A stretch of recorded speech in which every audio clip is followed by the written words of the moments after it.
Hi there and welcome to tonight's video. My name is Paula Reed and I'm an independent Stampin' Up demonstrator going by the name of Yellow Bear Stamping. Tonight I'm going to share a technique called the salt technique, and it's one that I haven't done for a long time. My husband was watching some watercolour videos this past week and they mentioned something about this technique, and I thought, oh, I think I might give that a try. So let's switch down, and hopefully there's not going to be too much glare. I'll just see if I can angle my lights a bit in a different way so that we don't get, might just have a few circles, but that's all right. So this technique uses watercolour paper. What I'll do is I'll just put some, that's how we'll sort that.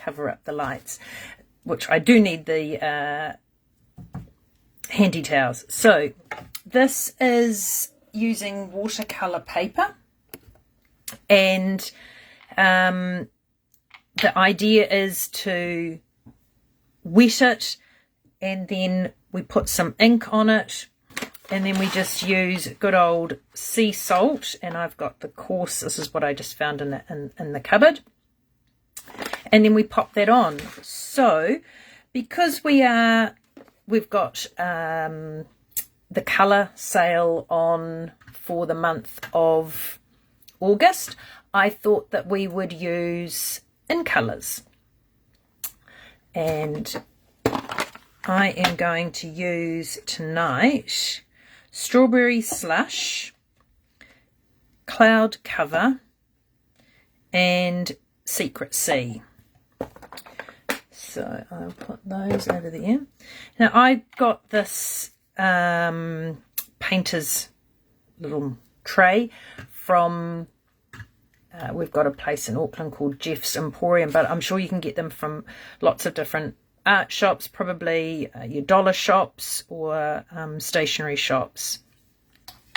So I am just going to move that out the way at the moment, just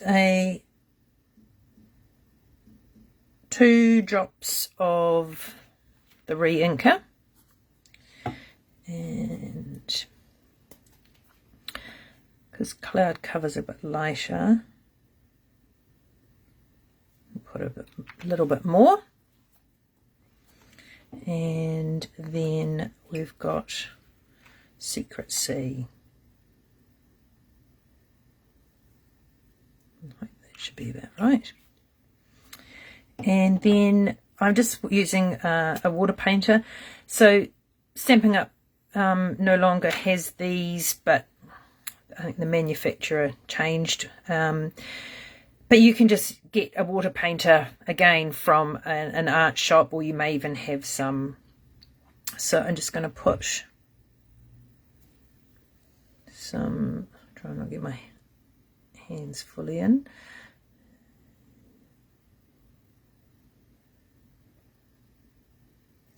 And we just squeeze.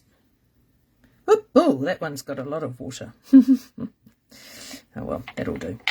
And then I've just got some watercolour paper that I had in my stash that was already cut this size. I have no idea what size it is. It's just...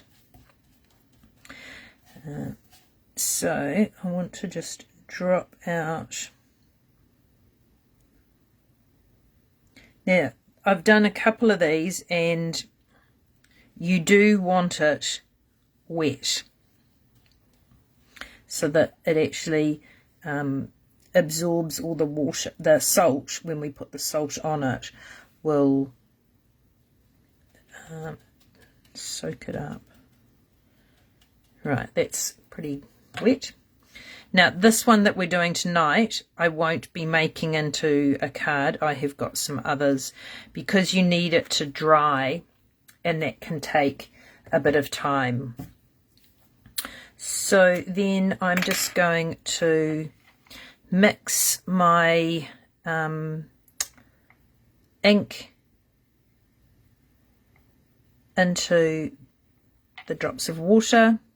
Whoa, and then it just goes running away. And each time you do this technique, it's one of these ones that I really love, that each time you do it, you're going to get a very different look. So this is why you want handy towels. And I'm just going to drip that out because I don't really want my that should be about right. And then we're just going to mix. This is the cloud cover. Now actually I might just put another drop because it dries lighter than what you've actually put it. So you kind of want it darker.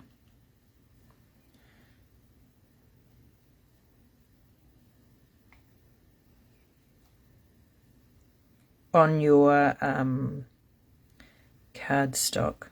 Now I'm not going to worry too much about getting this colour off because I'm going to use Secret Sea. Whoa! That's quite dark. But that's okay. It will go lighter.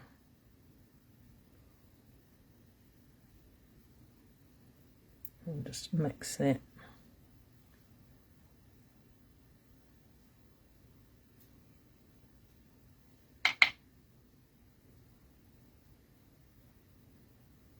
So you're going to get this blending of colour.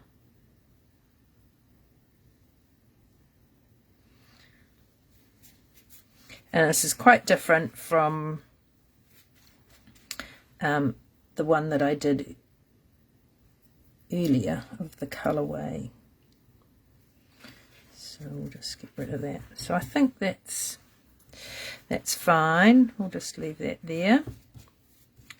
And then you just run this under water and the ink will come out of the brush to use for a later time. So I'm just going to put the cap back on that one.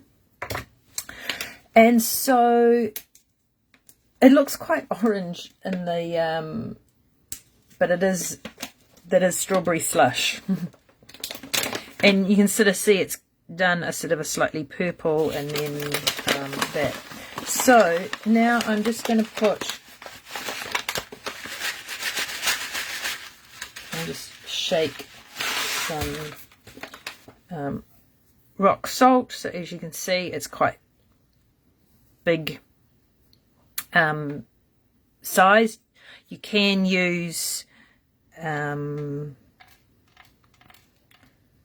smaller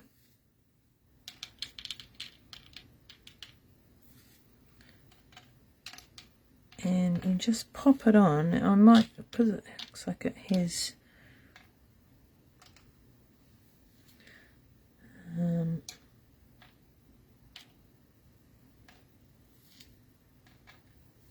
that'll do. I don't want to do, I did a bit much on one of my other ones and of the salt, and it was just a little bit much. So I'm just going to, actually I might use this other big one because it's then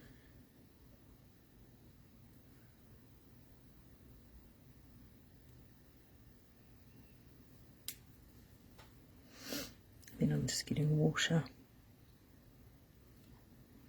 And what I'll do is that I will once this, oh, maybe it's not, shouldn't be quite like that. Oh well.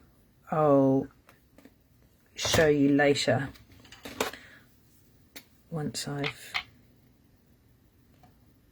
don't quite want that. There's splotcho.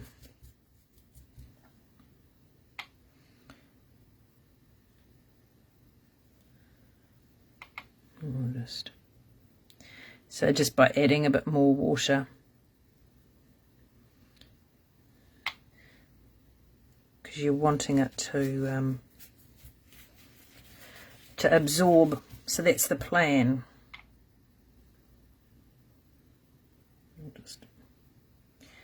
Probably should have done this way before.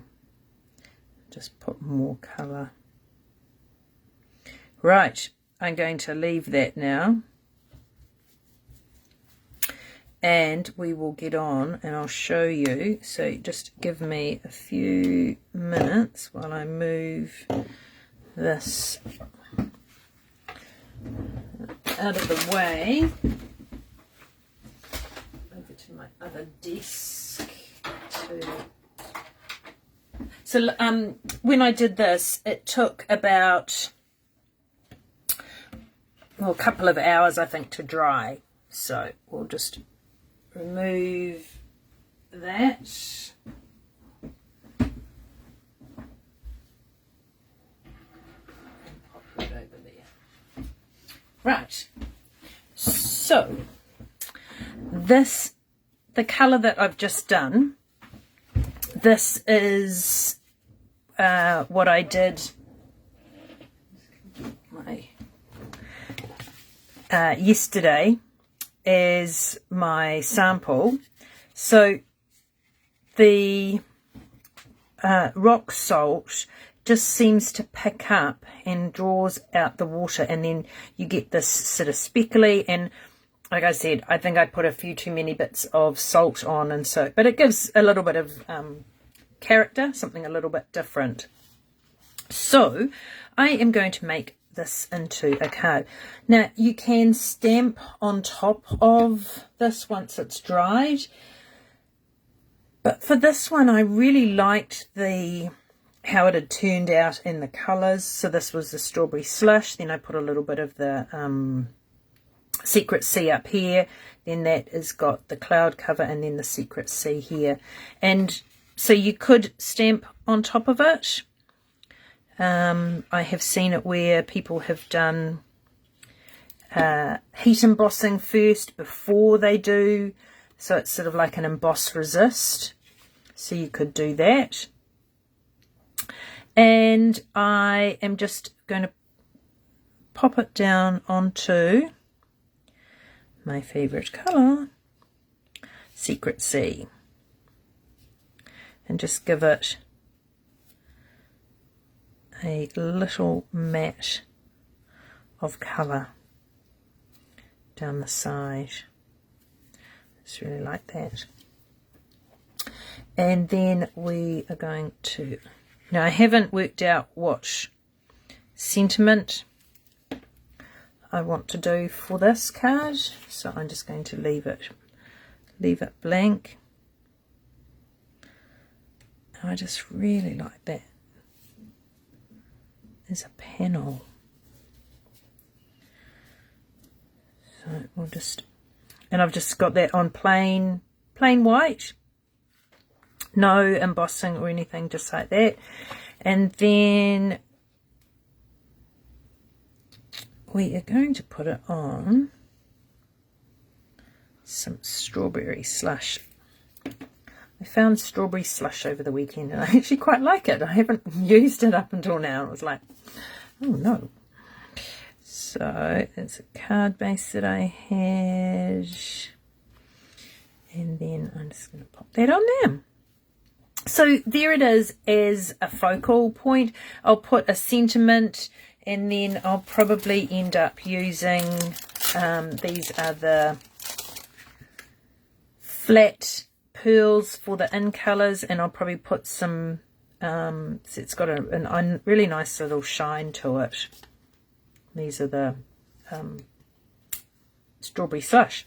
So there's that card. So then I did, as I said, it is in colour month for the 2025 2027. Now that was my first side, and I just didn't put enough colour, so I thought, I'll try it on the other side. And you can see again it has got some bits of the lines, and then also where the salt was. But I just thought that was quite cool. It's another way of doing it. And so tonight's one, I plan to use the frames from the Gallery Blooms bundle and pop that inside one of the frames. Right. And for this one, I just thought a black just really set it off. And I have dry embossed the background of this one. Not sure if you can see that. So this is using the embossing folder, and I've totally forgotten the name of it, but it's the part one with the Gallery Blooms suite. Kind of reminds me of some wallpaper that my grandmother had in her house.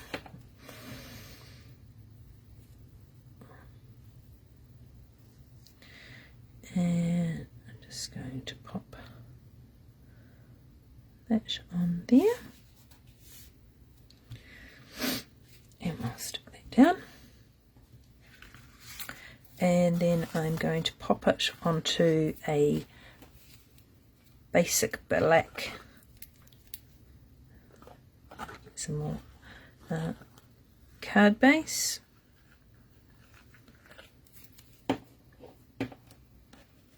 And the black just looks really good with the Darling Duckling and Timid Tiger. So there's our card. I have used the sentiment from the beautiful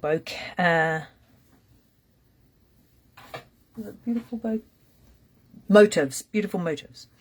So I am going to, and the die is from the beautiful butterflies.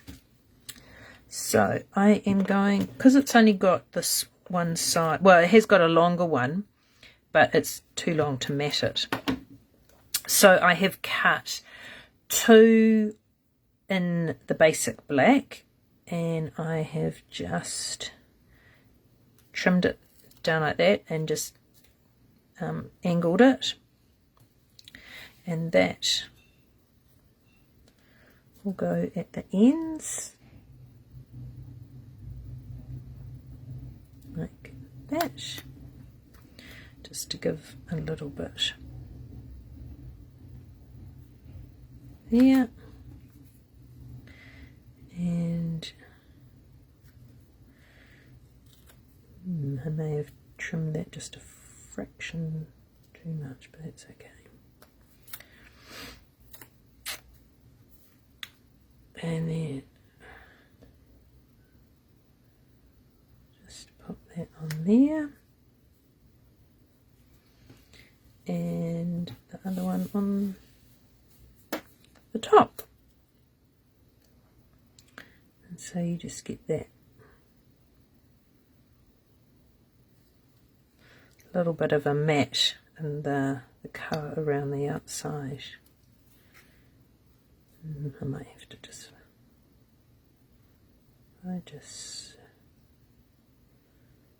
do that, and then there. Now I didn't realise this before I die cut it. It was like, I should have put adhesive sheet on the back of this, because it would have made it a lot easier for adhering. But I'm just going to put a little bit of glue on the leaf, because it's got a bit more, and then just dot it. Just giving it a very gentle squeeze on the bottle so that you don't get great big amount coming out and going everywhere. And just randomly doing that, and I'll put a few bits on those stems. But yeah, as I said, in hindsight, which is always wonderful, adhesive sheets on the cardstock before you die cut, and then it would be nice and easy, be fully and have the adhesive all over it. So I'm just wanting this to just go like that, so that you're not losing the design of the technique with the blending, and it just gives a nice silhouette. And then I will just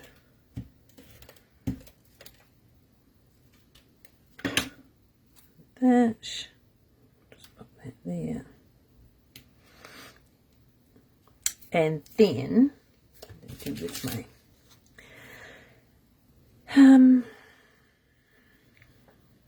actually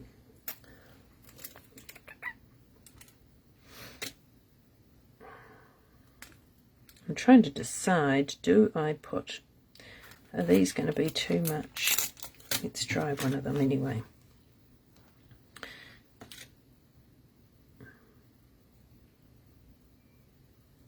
I think I'm going to open up my other pack and just use the small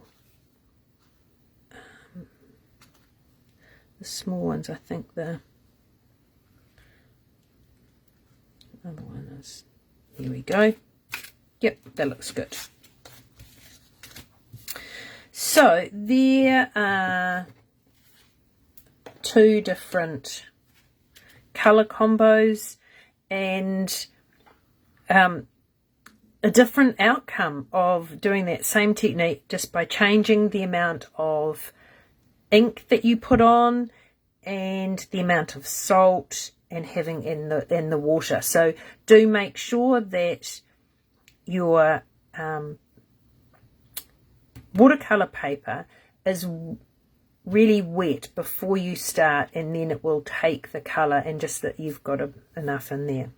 So I hope you've enjoyed that and learned something new. And if you don't have rock salt or sea salt in your cupboard, maybe pop that on your shopping list and have a play with this. And it's a great way to use, another way to use your re-inkers as well to get some fun cards. So hope you've enjoyed that and learnt something new. Thanks for joining, and we'll catch you later. Bye.